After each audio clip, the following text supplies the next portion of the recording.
Agradezco enormemente a Pablo Clark que nos dé la oportunidad de volver a platicar, aunque sea un ratito. Él es investigador del IMCO, colabora en proyectos de educación justamente en este instituto que se enfocan en el rol del uso de datos en los procesos de transparencia, rendición de cuentas y gestión del sistema educativo en México. Entre los proyectos en los que ha estado involucrado se encuentran Mejora tu Escuela, Compara Carreras, entre otros, que son plataformas que buscan potenciar la utilidad social de los datos, las estadísticas, la evidencia sobre la educación. Él cursó la licenciatura en Sociología de la UNAM. Pablo, ¿cómo estás? Muy buenos días. Hola David, ¿qué tal? Muy buenos días. Oye, pues ¿cómo ven desde el IMCO el regreso a clases? Hay, todos lo sabemos, controversia al respecto, pero ustedes en los datos que han recopilado, en los análisis que han hecho, ¿qué encuentran del regreso a clases presenciales en nuestro país, en México? Bueno, David, lo que encontramos es que ha habido, como tú bien sabes, mucha discusión en las últimas semanas sobre cómo regresar a la escuela de manera segura, sobre cómo deben ser los protocolos de higiene, de salubridad, de distanciamiento social, de mascarillas dentro de la escuela. Y toda esa parte de la discusión es fundamental, es indispensable, ¿no?, para regresar a la escuela y minimizar el riesgo de que los alumnos y los maestros se contagien. Sin embargo, hay otra pregunta que en este tiempo no nos hemos hecho con suficiente urgencia en México, y es ¿para qué queremos regresar a la escuela tan pronto, no? ¿Por qué urgía, como dijo el presidente López Obrador, que regresáramos presencialmente a la escuela el 30 de agosto? Y la única respuesta que yo creo que puede haber esa urgencia de volver a clases, pues es para que los niños, los estudiantes vuelvan a aprender y vuelvan a desarrollarse como personas, de todas las maneras que sabemos que la educación nos ayuda. Lamentablemente, los planes que desde el INCO analizamos, que ha sacado la Secretaría de Educación Pública para este regreso a clases, pues vemos precisamente, ¿no?, que se ha puesto mucha atención, mucho énfasis en esta parte sanitaria, pero no se ha preparado suficiente en la parte del aprendizaje y del estado socioemocional de los alumnos. Y esta situación, David, es muy preocupante porque sabemos que durante las clases a distancia los alumnos en México aprendieron menos que en clases presenciales, avanzaron a un ritmo más lento, y que probablemente el lunes que llegaron a clases, algunos de estos alumnos hayan aprendido lo que les tocaba en los grados que cursaron en casa, pero otros no.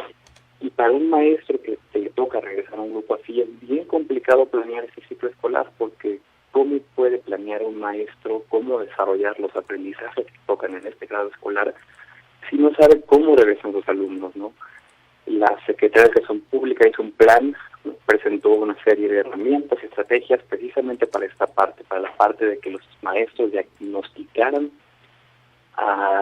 el nivel académico y emocional y social de los alumnos, pero cuando vemos estos planes, los comparamos con lo que han hecho otros países en Europa, pero también en Latinoamérica, vemos que lamentablemente la situación en México se queda un poco corta. Si no se corrige esta situación, si no se hacen planes más robustos para evaluar a los alumnos, apoyarlos de manera académica y emocional, difícilmente México se va a recuperar del rezago académico que se ha generado durante la pandemia, y eso podría afectar a los alumnos durante el resto de su trayectoria escolar e incluso cuando salgan al mercado laboral a buscar un trabajo.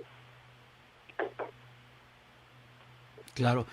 ¿Nos podrías compartir un ejemplo, aunque sea pequeñito, de esos comparativos que nos mencionas con otros países? Por aquí tengo que son muy útiles, por ejemplo, los comparativos con Chile o con Brasil, pero alguno que te resulte práctico para quienes nos ven y nos escuchan en este momento. El caso de Chile, David, es muy interesante, ¿no?, para pensar cuando lo comparamos con México, porque en Chile también se decidió que la mejor estrategia era pedirle a los maestros que ellos se encargaran de hacer esta evaluación de los alumnos y de apoyarlos con medidas de remediación y nivelación académica. La diferencia de lo que se hizo en Chile fue que sí se tuvo suficiente tiempo, suficientes recursos y suficientes herramientas que llegaron a los maestros para que realmente eso se pudiera poner en práctica. Por ejemplo, en Chile el Ministerio de Educación hizo una prueba en línea, un examen muy sencillo que le dio a todos los maestros del país, les dijo: ustedes, si quieren docentes, tomen este examen. Y es un examen que los maestros le piden a los alumnos que resuelvan, y cuando regresan los resultados al docente le dicen exactamente qué aprendizaje sus alumnos no lograron dominar por completo durante la clase a distancia y que necesita este docente desarrollar para poder aprender lo que toca ese ciclo escolar. Por ejemplo, en México, un alumno que en tercero de primaria estaba, que en marzo de 2020, cuando empezó la pandemia, estaba en tercero de primaria, ese año tendría que haber aprendido a hacer divisiones sencillas, divisiones de números enteros.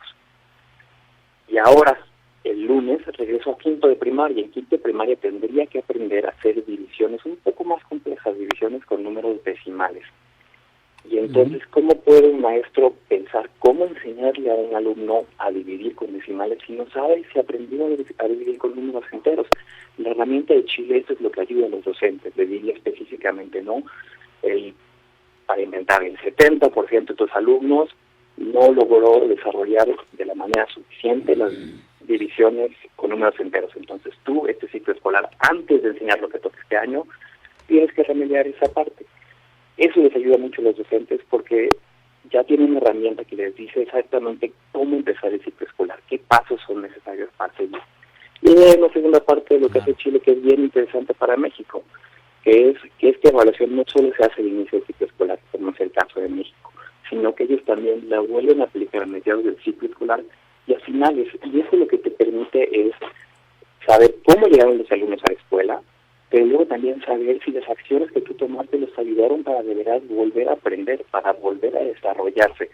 Y si ves que pues tal vez lo que tú aplicaste no fue suficiente, puedes corregir el rumbo, puedes tomar acciones más robustas. En México no vamos a tener esa posibilidad porque vamos a empezar con un diagnóstico que no es suficiente y no lo vamos a volver a aplicar. Entonces, esa es una de las limitaciones principales, pero otra es que en México solo estamos haciendo estos ejercicios por los docentes. Vemos otros países como Brasil, donde aparte se han aplicado exámenes estandarizados, que son exámenes iguales para todo el país. Y eso también pues te permite tener datos a nivel de tu país para hacer estrategias más robustas, tal vez para grupos específicos, no decir, por ejemplo, las estudiantes mujeres del bachillerato fueron los quienes más se retrasaron en matemáticas. Entonces hagamos programas para apoyarlos ahí específicamente. En México no tenemos esas herramientas, desgraciadamente. Claro. Ahora, todo esto, si lo estoy entendiendo bien, también evidentemente tiene el fin de entender que con una correcta estrategia, si estamos en la coincidencia de que evidentemente pues perdimos en materia educativa mucho por la pandemia, es recuperable, pero con un plan a largo plazo y que se necesita desarrollar justamente esa serie de acciones para llegar a buen término, ¿no, Pablo? O sea, digo, estoy tratando de resumir un poco todo lo que bien nos acabas de explicar, pero quisiera llegar a la parte optimista, ¿no? A esta de, con un buen plan, sí podemos recuperar lo perdido en materia educativa. Así es, David. Hemos visto ejemplos en otros países que han logrado recuperar el rezago que se generó durante la pandemia.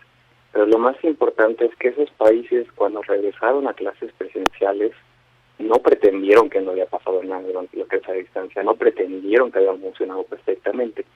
Como a veces los datos que la Secretaría de Educación Pública ha manejado sobre la estrategia Aprende en Casa nos quieren hacer creer, ¿no? Que todos aprendimos perfectos, que alumnos y maestros funcionó todo bien, y cuando sabemos que desafortunadamente no fue así debido a las condiciones de las escuelas y de las familias del país. Por eso lo importante es que regresemos a clases. Las escuelas no hagan lo mismo que hacían antes de la interrupción de clases presenciales debido a la pandemia. Si regresamos a clases, hacemos lo mismo, no nos vamos a recuperar. Por eso necesitamos estos datos que sirvan como brújula, ¿no? Que nos digan cuál es el camino a seguir para recuperar el aprendizaje, cuáles son los pasos que podemos tomar para avanzar hacia esa meta de que los alumnos vuelvan a aprender lo que necesitan para que sean personas exitosas en lo laboral y en lo personal. Y también una brújula que nos diga qué tan lejos o cerca no estamos de esa meta, ¿no? Para saber si ya llegamos, si ya hicimos lo suficiente o si nos falta hacer todavía más. Todo eso es posible. Evaluar a los alumnos bien, apoyarlos y saber si ya se logró lo suficiente. Es posible y lo sabemos porque otros países lo han hecho. Y no estoy hablando solo de países como Inglaterra o los Países Bajos o Alemania, donde han hecho estrategias muy, muy buenas de este tipo. Estoy hablando también de países precisamente como Chile, como Brasil, que son muy similares a nosotros, y si vemos que ellos lo pueden hacer, pues ¿por qué no pensar que en México también? Claro, claro, por supuesto, y creo que lo dijiste muy bien, no podemos regresar fingiendo que no pasó nada, porque pasó y pasó mucho. Pablo, quien quiera conocer más del IMCO, sobre estos reportes, si nos pudieras compartir las vías a través de las cuales pueden pues entrar en contacto con el instituto. Claro, con mucho gusto, David. Invito a todo su auditorio que entren al sitio web del IMCO, inco.org.mx, o a través de redes sociales. En Facebook nos encuentran como Instituto Mexicano para la Competitividad, y en Twitter nos pueden encontrar como INCO MX. Y ahí van a encontrar este estudio, Regreso a Clases sin Brújula, junto con otros materiales que hemos preparado para el regreso a clases. Y estos materiales pues tienen el objetivo de que platiquemos sobre este tema que es fundamental para el futuro de México. Sin duda, son pues reportes muy, muy valiosos y que están accesibles de manera gratuita para quien desee consultarlos, que también es muy importante decirlo. Pablo, como siempre, muchísimas gracias. Un excelente miércoles para ti. Muy buenos días. Muchas gracias por la invitación, David. Buen día para ti y también para todo tu auditorio. Un saludo hasta allá. Gracias, es Pablo Clark, investigador del IMCO, hablando del regreso a clases sin brújula, en el sentido que ya tuvo a bien detallar. Nos hacemos una pausa.